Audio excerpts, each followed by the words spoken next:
মুসলিমের বর্ণনা মানে মুত্তাফাক আলাইহি।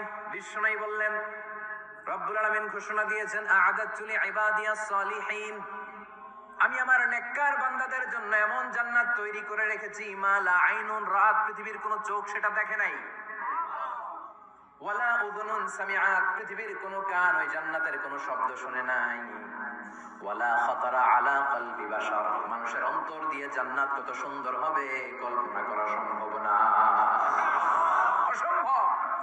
এটা কল্পনাতে আনা অসম্ভব। আপনি যত কল্পনা করতে পারবেন, কিন্তু জান্নাত যে কত সুন্দর এটার ধারে কাছে আপনার যাওয়া সম্ভব না। আল্লাহু আকবার।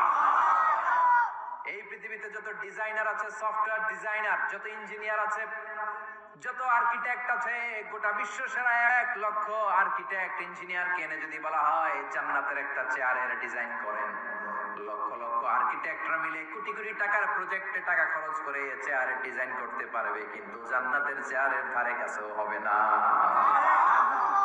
কল্পনার বাইরে, এটা অসম্ভব। এত সুন্দর জান্নাত মুমিনদের জন্য তৈরি করে রেখেছে কে? ওই জান্নাতে আমরা যেতে চাই। চাই তো? সবাই চান? ঢুকতে চান?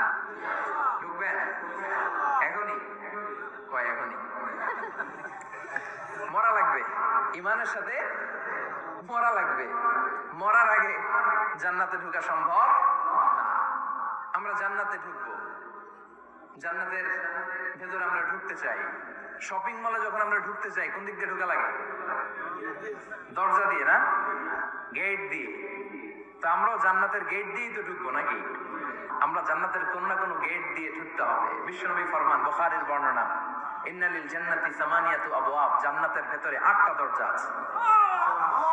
কয়টা? বিশ্বনবী একবার সাহাবাদেরকে নিয়ে ওয়াজ করছেন, বলছেন, তোমাদের মধ্যে এমন একজন ব্যক্তি আছে, এই ব্যক্তির আমলগুলো আল্লাহর কাছে এমন ভাবে কবুল হয়েছে, আল্লাহর কাছে ওই ব্যক্তি এতটাই সেরা, জান্নাতের 8টা দরজা কিয়ামতের দিন এই লোকটাকে ডাকতে থাকবে। প্রতিটা দরজা বলবে, আপনি আমার দরজা দিয়ে ঢুকে জান্নাতে প্রবেশ করে। সাহাবারা বললেন, ইয়া রাসূলুল্লাহ, কে সেই ব্যক্তি? বিশ্বনবী বললেন, ওই ব্যক্তির নাম হলো আবু বকর।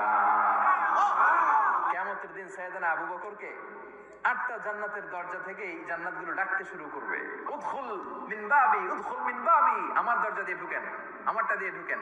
ওই দরজা থেকে বলবে, আমারটা দিয়ে ঢুকেন। আল্লাহু আকবার। বিশ্বনবী আমাদেরকেও নিরাশ করেন নাই।